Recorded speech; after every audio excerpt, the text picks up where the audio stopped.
En préambule, je vous dois une précision très importante. Je n'ai pas exécuté ici la statue de la liberté, mais bien une œuvre qui est une statue à la liberté. C'est un concept très différent.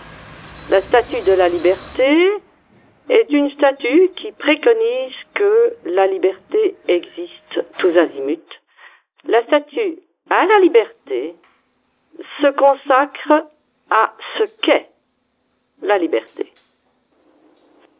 Ceci fut élaboré pour l'exposition de Boisfort au joli nom de Plein Vent. Un thème magnifique, thème qui exhale la liberté justement, et finalement qui m'a permis la confection d'une œuvre en 3 dimensions. Cette même cage trouvait donc là une raison d'exister.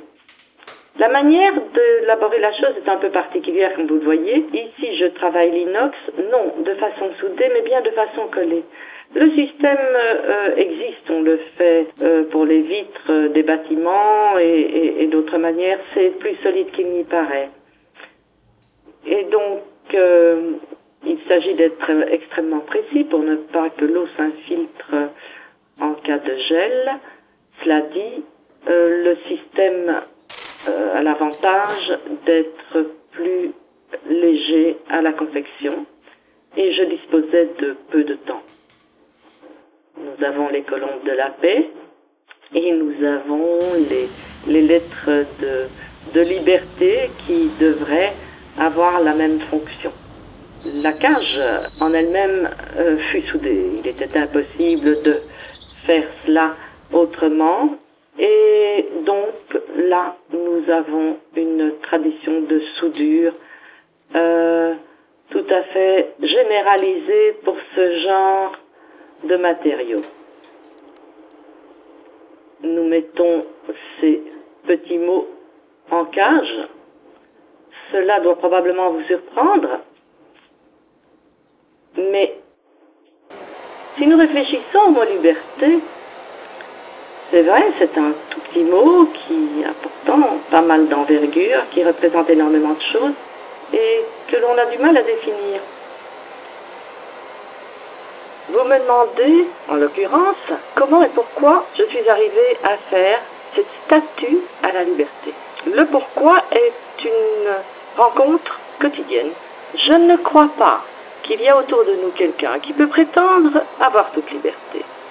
Dès l'instant où vous êtes en société, où que vous soyez, vous n'avez pas de liberté. Vous avez un contingent de choix. Un contingent de choix. Ce n'est pas la liberté.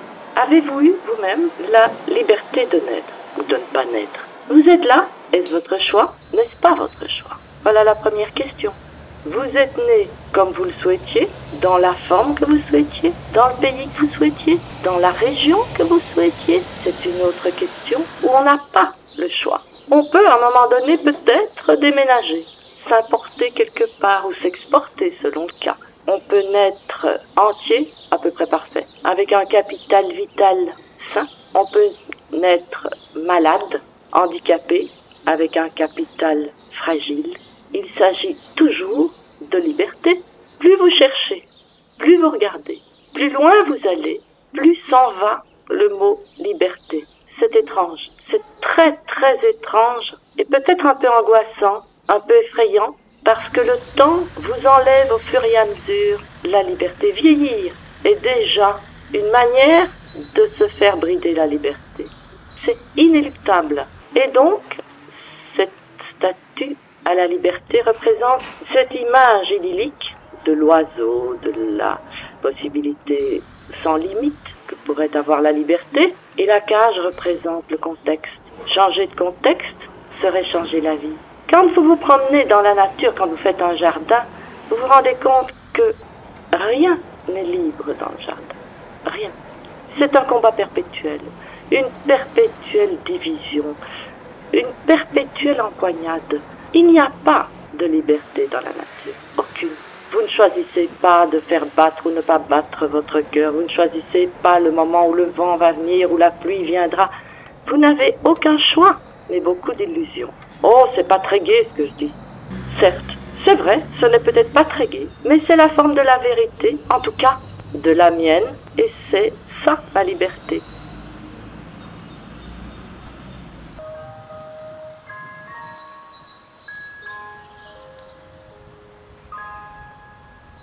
Cela dit, je m'oblige à une extrême vigilance face aux droits humains, aux droits et aux lois des hommes vis-à-vis des hommes et des femmes, torturés, violentés dans des termes absolument iniques, épouvantables, d'une violence extrême. Je combattrai cela jusqu'à mon dernier souffle.